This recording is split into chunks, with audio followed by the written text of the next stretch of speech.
books, you know. You read through that. And Aristotelian logic, Euclidean geometry, you have Riemannian geometry. Now these things are imperative for a Christian worldview, so if you hate even hearing it tonight, I'm sorry about it. It's already occurred. I'm not trying to invent something that hasn't occurred. Anyway, Kant, escaped relativism that we get in the postmodern world because every one of those three things have been called in question. So those three things kept Kant from being a cultural relativist. Well, that'd be okay, but I believe, 1960, 64, I think the Roman Catholic Church had a what? Thank you very much. I appreciate that. You're a great help. And if you could give me a 10, I could go get a hamburger. No, thank you. Now, here's this fallacy there. These brilliant men. Now, these men have 15 years of graduate and they tell jokes in Latin and teach calculus class in Latin. I hate those men. I don't like them. Well, whatever it is that I've got to say, they're brilliant. But you know what those fools did? They canonized Kant's epistemology to escape postmodernism in the Second Vatican. Rodder and Kuhn and these dudes, you know that. And that's what they'll do if this Pope dies right away. That's where they'll leave. The Roman Catholic Church will buy the relativism of our whole. But there's two farcical things. One was the Roman Catholic. They sprinkled. They didn't even immerse him. They sprinkled Kant and absolutized his epistemology. Nothing more farcical occurred in the church. Nothing. Nothing more farcical. There's one other farce. What was that? These brilliant men did this. These are not just jacklegs, you know, A students and something that teach, can't do anything else but they preach and teach. No, these are brilliant men. But see, they're all wrong. We better be able to find out what's wrong with them. And that's what education is about. See, I don't like to use education, Christian, as an adjective. Whether you like it or not, can you accept that? I don't talk about Christian education. I talk about education as Christian. Christian education speaks like Sunday school. And Sunday school, not precious. I know you go to Sunday school. Be merciful to this old senile man. I'll be in a nursing home as soon as I get done with this trip.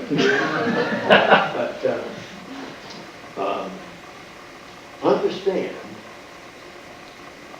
that this business implodes into another farcical thing happened. Do you understand in the neo-evangelical resurgence today, do you know who they've sprinkled? Immanuel Kant. And Gadamer. Gadamer has as much insight as that wall. But he's the main voice in hermeneutics. So what could be any worse than imbibing on two priests that are going to send you down death? But the church said, that's wonderful. These bright people said this is true. I hope they don't make decisions by color-coding the decisions of people like that. They're mistaken. They're technically mistaken. Not that they don't like it, or it's not in our publications in Sunday school literature. I'm not talking about that. I'm talking about taking it to the ground. Gadamer is death to Christianity. Why do they like Gadamer? Because he wants to return to tradition and the classical church. That smacks like Frankie and Grant. What is the classical church to these people? Now you may not know, so I'm just talking to myself. I'm just going to let it hear. Eastern Orthodoxy. Because they're preoccupied with what and not what. You know. Liturgy. Uninterpreted symbols is insanity. See, they go to symbols, not words, because they attack words. But the Bible is word-oriented, so we better have a defensible Christian view of language.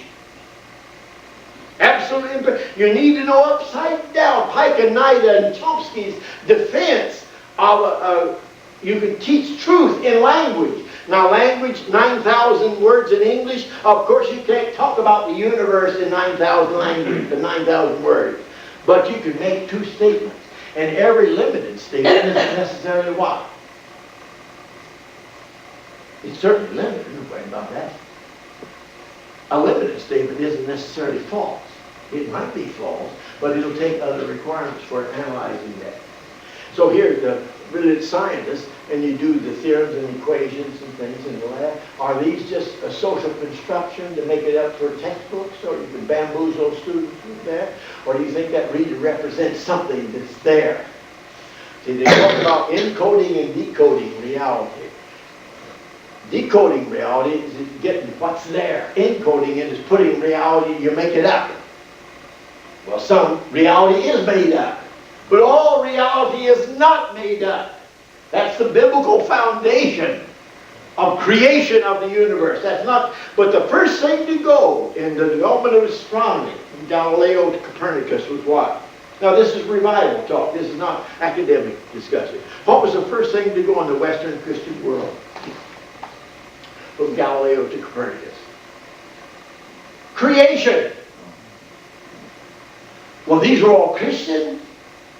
So they didn't feel the brunt of what they were saying. But Galileo and Copernicus had replaced Greek astronomy, you know that. Well, if Aristotle could interpret the universe, he wouldn't have been displaced. We call it narrative displacement. I know you want to get narrative displacement. Put that in. Narrative displacement is displacing a worldview. Everybody's got a narrative, everybody's got a story, but postmodern homiletics and hermeneutical theory, it's open-ended. The story means whatever the reader or the audience says it means. Now, if you can believe that, you can sprout wings and fly. You don't believe that for a minute. But that dominates 95% of all homiletics, textbooks and discussions, even in groups of people that should know better, but they think it's brand new and that's really good. You roll with the fads. Or the fads, either one. Well, would you turn, we'll have a little break in either one of your arms or your tibia or someplace. We have just a tiny bit of break and then back, and we're going to take a look at the 17th chapter of Acts. And just as a guidebook, and then tomorrow we start to work. Okay? And if you can't come back, we'll start anyway. If you can, well, we'll be here today. Okay? I don't know where you're going. Oh, is it? Well, they were busy locking it up in there. Were they locking it up? No, I don't know. Yeah, you be open on Friday evenings for a little while. No, a postmodern is an alternative interpretation. Yes, that's right. That's just your interpretation. That's just my interpretation. You can go in there and see. That's reality to you. Yeah, whatever's real to you. Well, try that out any place in the world. You familiar with Robbie Zacharias? Oh, I know Robbie. Yes, I do. Yes. You met the man? Yes. Oh, yeah. I've read a lot of his books. Oh, no. But see, the amazing thing, he is the only 6'4" white-haired Indian that I've ever seen. He's big enough to better to switch. He had to scoot down to get him. And a Christian missionary came to the hospital and brought him to Christ.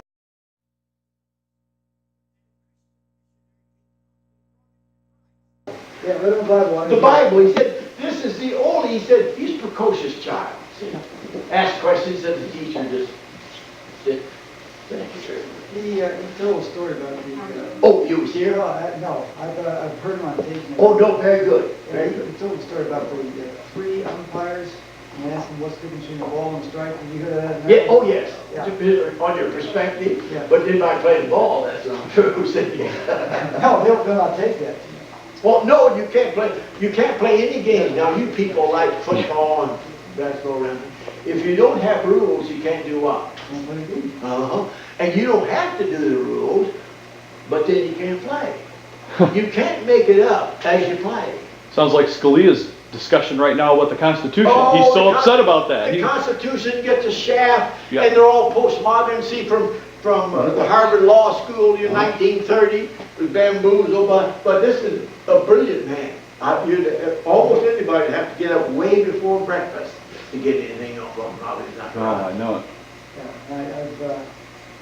Yeah, I discovered him by turning on the radio on the way to church in the morning. Oh. This guy is. No, he is a cultural I analyst. got a number of people. He is. By the Mars Hill, the book, Oh, there's a website on Mars Hill. well, there's one, but teaching the Oh. truth of postmoderns, Zacharias chapter first to Don Carson, the general editor. Oh, yeah, Don Carson's a brilliant man. And he's got the Athens Revisited, he focuses on Acts 17.